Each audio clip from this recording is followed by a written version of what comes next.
Esse episódio tem um oferecimento de Cutelaria Simo, perfeito em todo lugar, e Precisão Aeroagrícola, sua aplicação em boas mãos. Agro e prosa, apresentação Divino Ronaldo. O meu entrevistado de hoje é Márcio Albuquerque, que é o CEO da Falker. E o tema da nossa entrevista é de extrema relevância para o agronegócio brasileiro. A agricultura de precisão ganha impulso com novas tecnologias. Direto de Porto Alegre, Márcio Albuquerque. Tudo bem, meu amigo? Tudo bem. Obrigado pelo convite aí e pela oportunidade dessa prosa. Rapaz, falar de agricultura de precisão, eu não ia me furtar dessa pauta jamais, porque é muito legal esse tema, é muito bacana. Me conta uma coisa, Márcio, quem é a Falker? A Falker é uma empresa brasileira, sediada aqui em Porto Alegre, que há quase 20 anos desenvolve tecnologia para ajudar o consultor, o produtor, a entenderem o que está acontecendo na lavoura. Hoje a gente tem equipamentos em uso por mais de 5 mil clientes, em mais de 40 países, todas as tecnologias pensadas no uso em campo para ajudar a tomar decisão. E quem é o Márcio Albuquerque? O Márcio é um engenheiro, começou a carreira na área de tecnologia e aí há quase 20 anos viu essa possibilidade de ajudar a levar a tecnologia para o agro. Nós criamos uma startup agtech quando não se falava nem startup nem agtech, Então, hoje, a gente consegue trazer essa experiência de levar a tecnologia para o agro, juntando essas áreas tão diferentes aí como agronomia, agricultura, engenharia, informática, para resolver problemas que acontecem lá no campo. Márcio, eu vivo em uma região, estou aqui no sudoeste de Goiás, onde falar de agricultura de precisão é chover no molhado, é falar de algo que os produtores conhecem muito, porque praticam bastante, Mas eu gostaria de saber como é que você avalia a evolução da agricultura de precisão no Brasil nos últimos anos e qual o estágio de adoção nas diferentes regiões do país pelos produtores rurais. Sem dúvida, a agricultura de precisão evoluiu muito, evolui mais em algumas regiões do que outras. Em Goiás, aí, sem dúvida, temos regiões em que a agricultura de precisão é bastante difundida e avançada, mas o importante é o conceito que tem por trás da agricultura de precisão. A agricultura de precisão é a gente gerir as lavouras com base em tecnologia, considerando que nenhuma lavoura é uniforme, que existem diferenças, que existem variações, ou usando o termo técnico, que existe variabilidade. Então, a agricultura de precisão, que começou aqui no Brasil de uma forma comercial no início dos anos 2000, felizmente, ela está indo para um caminho se tornar a agricultura normal, a agricultura convencional. Um paralelo que eu gosto de fazer com o plantio direto. Década de 70, 80, 90, chamava-se o plantio direto em oposição ao plantio convencional. Poxa, se a gente for olhar hoje, qual é o plantio convencional no Brasil? É o direto. O plantio direto se tornou o padrão. E dessa mesma forma, a gente espera que a agricultura de precisão se torne o padrão. Quando a gente olha alguns números de associações de adoção de tecnologia, a agricultura de precisão, enquanto tratar a variabilidade, talvez ela esteja aí em algo em torno de 1/3 da área agrícola brasileira. Ou seja, ainda tem muito chão, muita área, muita lavoura para se adotar a agricultura de precisão. E só para complementar, eu acho que o bacana do agronegócio é isso. Os conceitos que às vezes surgem são muito novos, daqui a pouco eles se estendem, como é o caso do milho safrinha, que hoje não se pode nem falar mais em safrinha porque virou safrão, Exatamente, virou a segunda safra, Então, e isso, a agricultura de precisão não pode mais ser o diferente, E a gente tem às vezes a impressão, a ideia, não, o agro ele é lento, ele é conservador. Eu digo, olha que outro setor da economia troca às vezes toda uma forma de trabalhar em 4 ou 5 ciclos de produção. O que acontece é que no agro o ciclo demora 1 ano, Mas qual é a fábrica que em 3 ou 4 ciclos produtivos muda toda a forma de trabalhar, né? Então o agro ele é muito dinâmico em adotar as tecnologias. O que acontece é que nós ainda estamos vinculados ao ciclo anual das estações. Como é que a agricultura de precisão pode ajudar o agronegócio a ser mais produtivo, mais eficaz e mais sustentável? Quando a gente usa esse conceito, né, de variabilidade, de diferença, eu gosto de fazer uma comparação que se a gente estivesse antes da mecanização, na época que os produtores rurais estavam lá com a mão na terra, com a mão nas plantas, ele com certeza sabia, sem nenhuma dúvida, qual era a área da sua propriedade, que com certeza era muito menor, que colhia mais e que colhia menos, né? O produtor rural, mesmo enquanto ele está em cima do trator, se perguntar, ele sabe qual é a área que rende mais, qual é a área que rende menos, né? O que a gente... só que quando a gente vai para áreas maiores, que tem equipe, muitas vezes se trata essa área pela média. E no momento que a gente trata pela média, a gente perde essa informação. O que a agricultura de precisão faz é, com o uso da tecnologia, com o uso de GPS, com o uso de mapas, com o uso de equipamentos, a gente trazer esse conhecimento detalhado de cada área para se tomar as decisões. E se a gente pegar uma área aí na tua região em Goiás, que o produtor disser que colheu 80 hectares, 80 sacos por hectare, ele possivelmente vai estar satisfeito, né? Uma boa produtividade média. Mas espera aí, se a produtividade média foi 80, é muito provável que nesse talhão que colheu em média 80, tem algumas partes que ele colheu 50 e algumas que ele colheu 100. Né? Então, se a gente quer aumentar essa produtividade, é importante a gente buscar os dados e entender, poxa, dentro desse mesmo talhão, o que tem diferente nessa parte que eu colhi 50 do que eu colhi 100? Né? E isso que a agricultura de precisão permite o produtor, o consultor conhecer. Eu estou falando de textura de solo, eu estou falando de pH, eu estou falando de adubação, então é importante entender. E aí, quando a gente fala em aumentar a produtividade, a gente pode estar aumentando a rentabilidade de realocar ou redistribuir o mesmo recurso, né? Olha, eu não vou colocar mais adubo, mas eu vou colocar mais onde precisa mais e menos onde não precisa. Outra possibilidade é eu entender quais variações eu vou tentar corrigir e quais eu vou conviver, né? A agricultura de precisão é gerir considerando a variabilidade, não significa que eu vou tentar eliminar todas as variabilidades. Claro que uma variabilidade vinculada a pH do solo ou a necessidade de fertilidade eu vou tentar corrigir. Mas eu tenho variabilidade de textura, que eu não vou tentar corrigir. Eu tenho variabilidade de relevo, que eu não vou mandar aplainar a lavoura para corrigir a variabilidade de relevo. Então, por exemplo, se eu tenho áreas mais produtivas, talvez ali eu tenha que colocar a melhor semente, tomar o maior cuidado.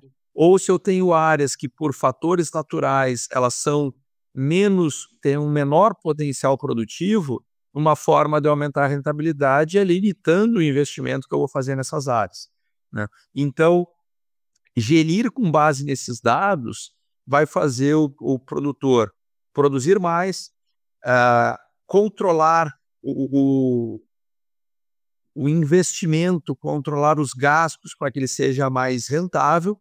E no momento que a gente está falando em produzir mais, com o mínimo de insumos necessários, esse é o conceito da sustentabilidade, né? Eu vou estar entendendo o quanto que eu estou aplicando de insumos, quanto que eu estou tirando, para que eu possa, nas safras seguintes, continuar tendo uma boa e uma ótima produtividade na área. Você está numa região em que, pelo menos nas últimas 3 safras, os desafios climáticos foram intensos. A gente entende isso para o resto do país, para o resto do planeta, mas aí, em especial, vocês têm vivido isso, assim, realmente no extremo.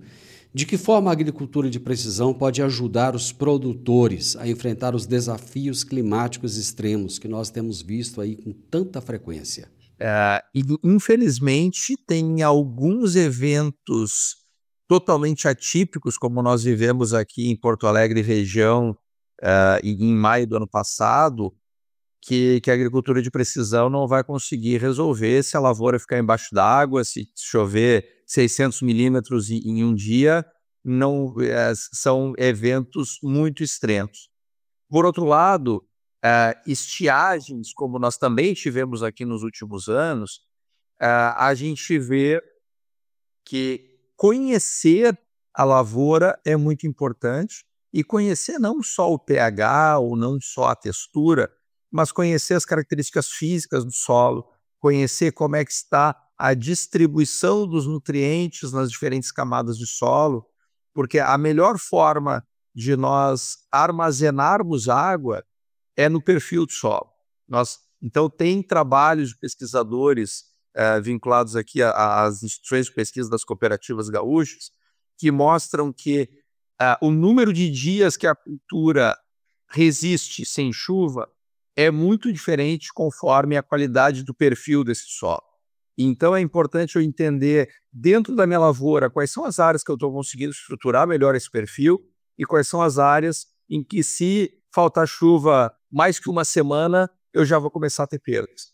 Então, a gente ter essas informações para a gente tomar essas decisões. Isso também permite a gente conhecer. Eu digo que, além da gente ter o dado do mapa, é uma cultura de gerenciar baseado em dados.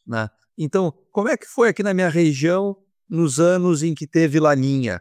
Quantos dias eu fiquei sem chuva? Como é que foi a resposta? Qual foi das cultivares que tinha se plantado aqui, qual foi a que respondeu melhor?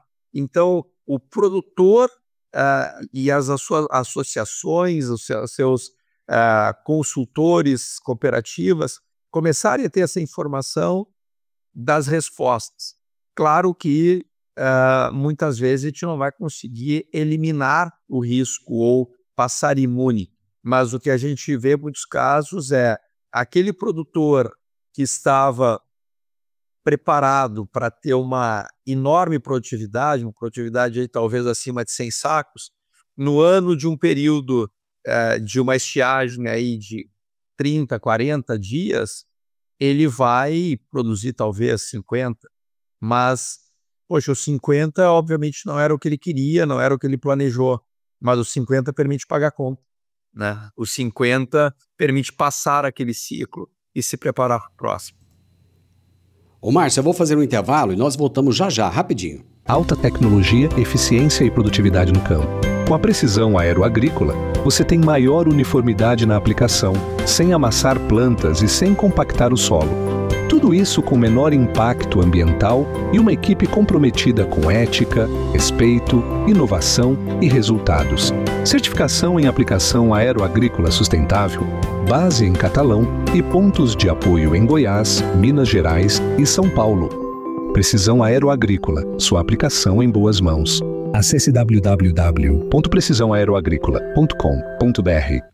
Hoje estamos falando a respeito de agricultura de precisão e eu estou entrevistando o Márcio Albuquerque. Me tira uma dúvida. Durante muitos anos se pregou o não revolvimento do solo. Criar palhada e plantar ali sem revolver o solo. Agora já se tem... Eu estou perguntando isso porque você falou aí de criar perfil do solo e tal.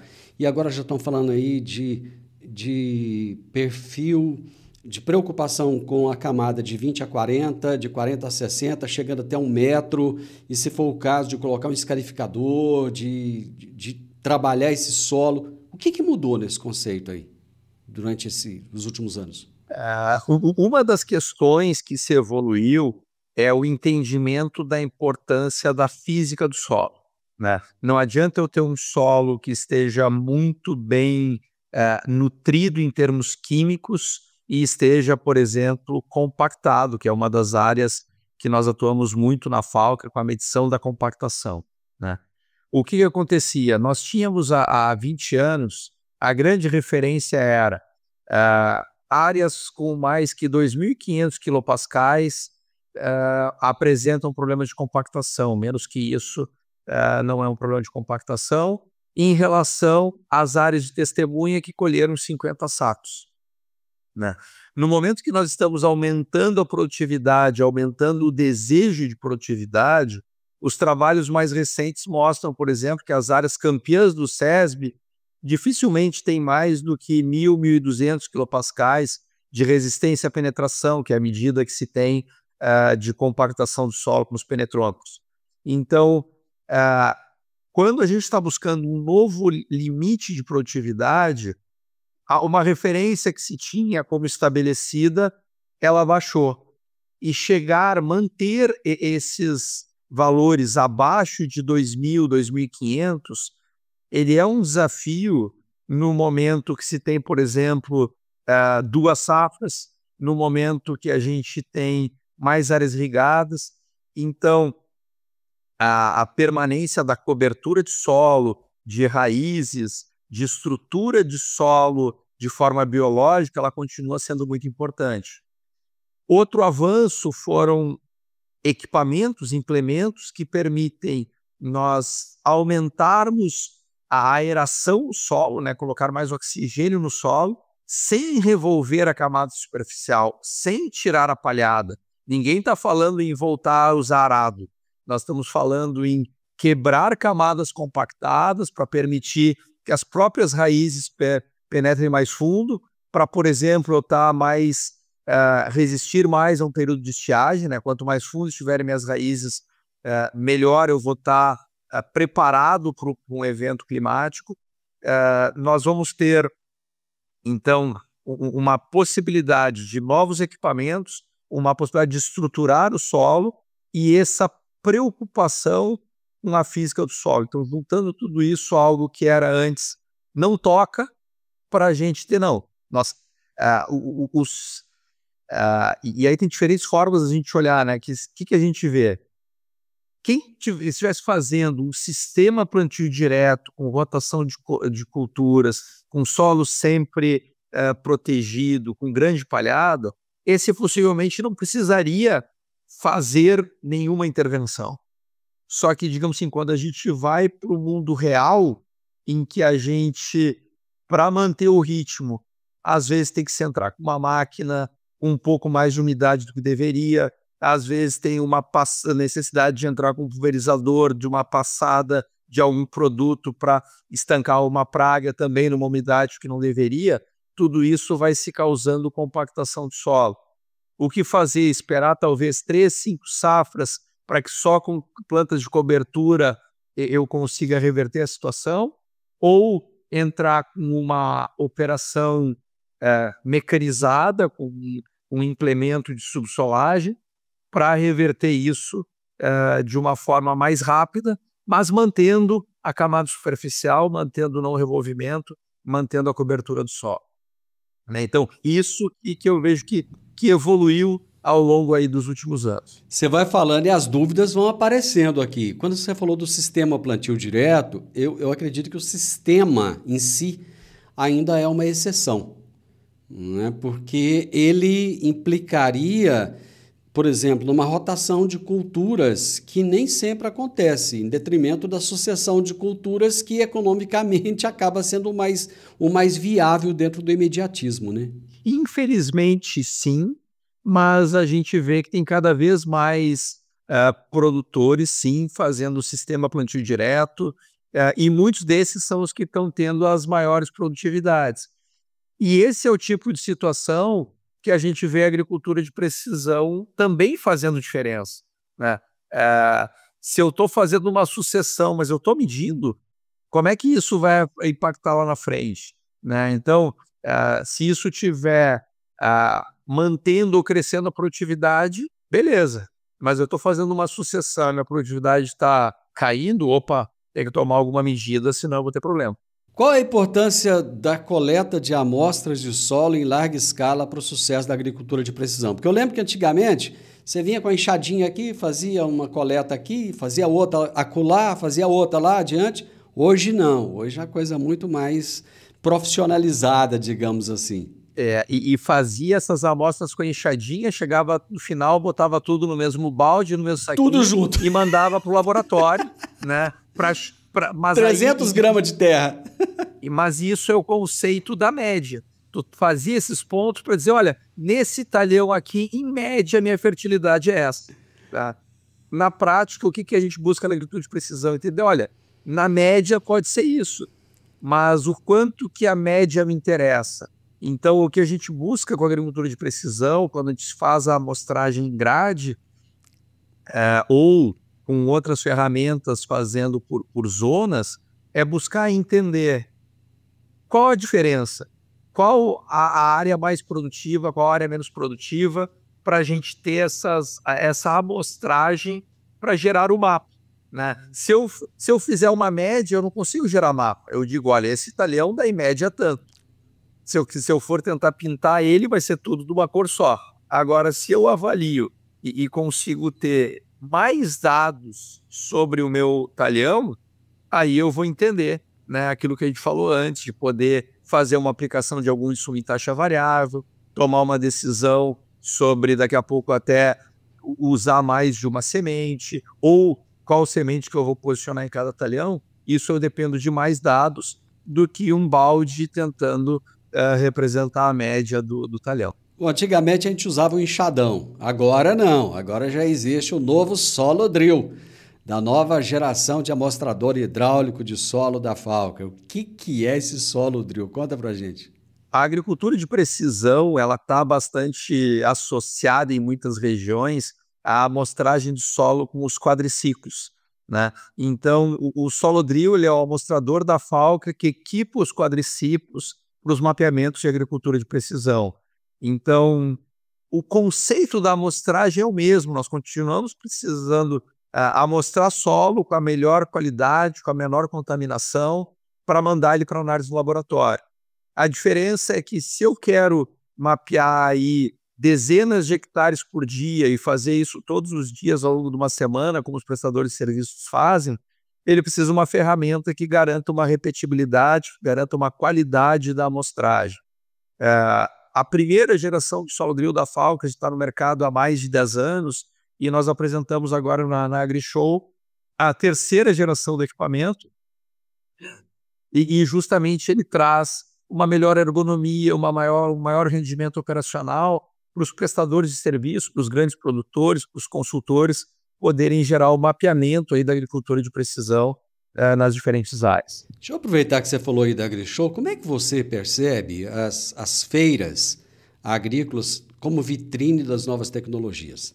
O movimento nas feiras ele é bastante interessante. A gente internamente conversa, né, que para nós, enquanto uma empresa brasileira que tem esse agro tão grande e diverso, estar presente nas feiras sempre foi uma forma importante de difusão.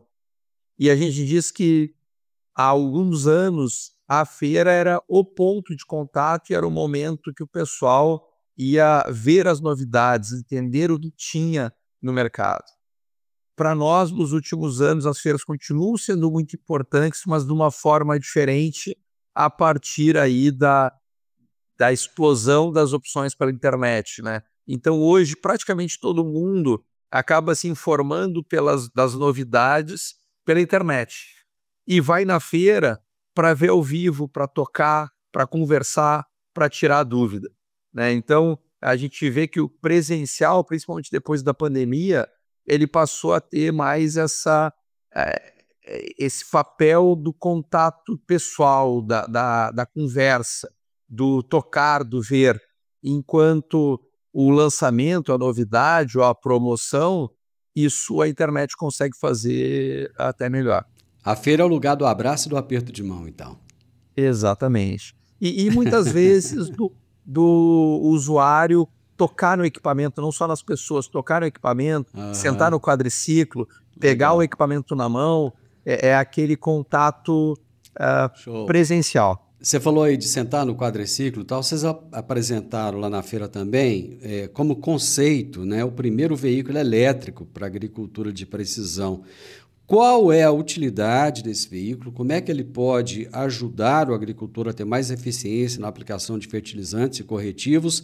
E o fato dele ser elétrico, o que isso representa?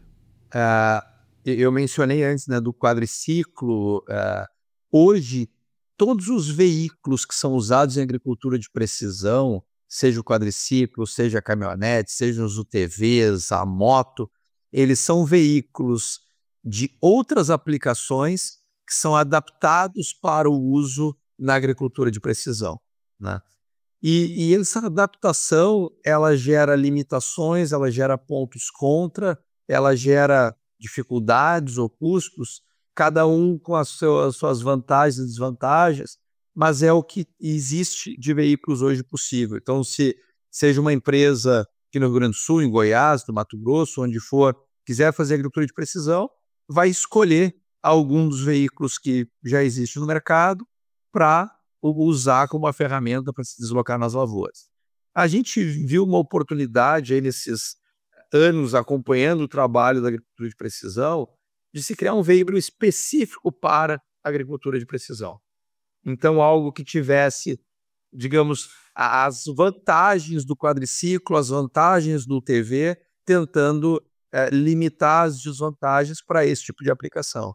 Então, algo que tivesse mais conforto, mais ergonomia, mais segurança, como o UTV tem, mas tivesse um tamanho compacto, uma facilidade de transporte, uma agilidade que um quadriciclo tem, focando especificamente, então, nesse mercado agrícola, né?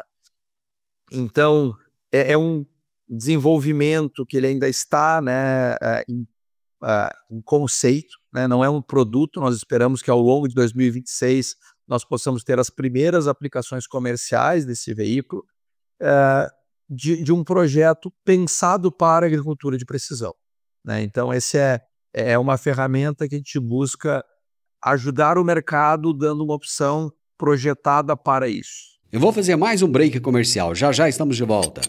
Eu sempre gostei de canivete, desde os tempos em que eu fazia o curso de técnico agrícola, lá na Escola Agrotécnica Federal, que eu usava canivete. E agora eu tenho o privilégio de ter o meu canivete personalizado. Inclusive, tem um em formato de soja. É isso mesmo, é o canivete da Simo.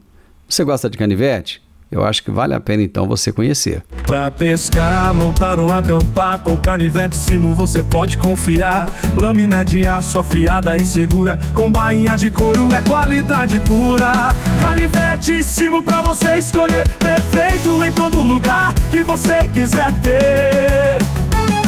Canivete Simo pra você escolher, perfeito em todo lugar que você quiser ter. Canivete Simo, tecnologia a fio, perfeito em todo lugar. A todo momento estão surgindo novidades, estão surgindo lançamentos, novas tecnologias no agronegócio. E a agricultura de precisão ganha impulso com essas novas tecnologias. Eu estou entrevistando hoje o CEO da Falker, Márcio Albuquerque. Eu achei interessante que vocês estão muito na vanguarda, porque vocês lançaram também o primeiro permeâmetro digital automatizado, que é 100% desenvolvido com tecnologia nacional. Isso eu acho que é muito bacana, e que tem a parceria da Embrapa Solos, né? Quer dizer, tem uma chancela muito importante ali. O que é esse equipamento? Qual que é a importância dele? Permeâmetro, né? Ele, como tu disse, ele tem essa parceria da Embrapa, e não só da Embrapa, do CBPF. O CBPF é o Centro Brasileiro de Pesquisas Físicas, um órgão vinculado ao Ministério da Ciência e Tecnologia, que também fica no Rio de Janeiro, e que junto com a Falker nós conseguimos pegar algo que era uma ideia, um conceito da pesquisa e transformar isso num produto. Permeabilidade do solo é a capacidade do solo de absorver a água, a capacidade do solo de reter a água. É uma característica física muito importante. Quando a gente fala de características do solo, muitas vezes se faz a analogia que o solo deve fazer a função de uma esponja, né? A gente medir a permeabilidade é a de avaliar o quão boa está essa esponja. Ela tem poros, ela não tem poros, ela consegue absorver e reter água ou não. Existem ferramentas analógicas, existem ensaios em laboratório que permitem se avaliar a permeabilidade do solo. Mas assim como há 20 anos não existiam ferramentas práticas para medir a compactação do solo, e a partir do momento que nós lançamos um penetrômetro digital, a gente conseguiu difundir o conhecimento sobre a compactação, Esse é um desenvolvimento que a gente apresentou ao mercado, que já está em comercialização aí há alguns poucos meses, justamente com o intuito de facilitar a difusão desse tipo de análise. Então, é uma ferramenta para ajudar nas análises da física do solo, a relação do solo com a água. Então, é uma ferramenta de vanguarda para aqueles nossos clientes que já trabalham com compactação do solo há algum tempo, já entendem a primeira camada sobre a física do solo e querem olhar um pouco mais a fundo o que está acontecendo no solo. O tempo todo, aqui no agronegócio, a gente está vendo o Brasil desenvolvendo tecnologias fantásticas, como você acabou de dizer. Quer dizer, vocês não adaptaram o negócio ali, vocês criaram algo do zero. Como é que o Brasil pode se posicionar como líder em tecnologia agrícola, não apenas como usuário dessa tecnologia, mas também como desenvolvedor e fornecedor dessa tecnologia? Eu vejo que o Brasil, em termos de tecnologia para o agro, é uma das áreas em que nós não só podemos, mas como nós devemos querer ser um dos top 3 players mundiais nessa área. Porque o Brasil, a pujança do agro para a nossa plateia, que eu não preciso explicar a importância do agro. Mas se a gente olha de tudo que nós temos no agro, o que realmente é tecnologia nacional, o que é conteúdo nacional, a gente vê que hoje o Brasil ainda tem uma grande parte, digamos assim, dos lucros do agro brasileiro, porque ele está baseado no nosso conhecimento agronômico. Foi o Brasil que desenvolveu a agricultura tropical, foi o Brasil que desenvolveu o plantio direto. Então, a partir desse know-how, claro que nós compramos biotecnologia de fora, nós compramos químicos de fora, nós temos multinacionais na parte de máquinas agrícolas, nós temos nacional, nós temos o conhecimento, nós temos os implementos, mas a partir do momento que nós vamos para uma agricultura baseada em dados, baseada em conhecimento, baseada em tecnologia, se essa tecnologia não for nacional, nós corremos o risco de ser um campo de exploração de tecnologias estrangeiras. Então, nós temos, mais do que a oportunidade, o dever, né, de desenvolver essas tecnologias, e as tecnologias desenvolvidas no Brasil, elas podem sim ser aplicadas na América Latina, ser aplicadas na África, e podem também ser aplicadas na Europa, na América do Norte e em outras partes do mundo. Então, eu acho que a gente está desenvolvendo essa tecnologia no Brasil, pensando, claro, no agro brasileiro, mas olhando o mundo, deveria ser na nossa visão, uma das prioridades aí em termos de estratégia de país. Eu acho que muito disso, Márcio, dessa tecnologia, desse papel, dessa vanguarda que a gente tem assumido, ele é muito em função do produtor rural brasileiro, que eu gostaria até de fazer uma analogia do produtor com o solo permeável que você falou, no sentido dele ser uma esponja. O produtor brasileiro ele é ávido por assimilar isso, o que tem de novidades. Você falou que tem uma coisa nova, ele tem que pelo menos ver, ele tem que pelo menos ir ali, ele pode até não adotar naquele momento, mas ele quer saber o que é. Então, as empresas fazem isso porque sabem que o produtor ele quer adotar a tecnologia.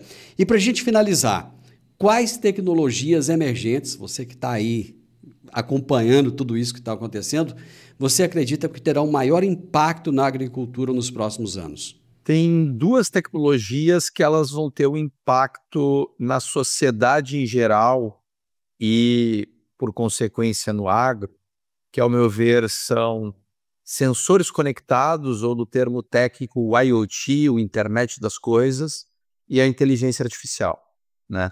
Nós estamos indo para um mundo em que nós teremos cada vez mais sensores, não só sensores móveis, sensores em máquinas, mas sensores instalados em diferentes partes das lavouras, das propriedades agrícolas, monitorando continuamente as mais diversas variáveis do que acontece.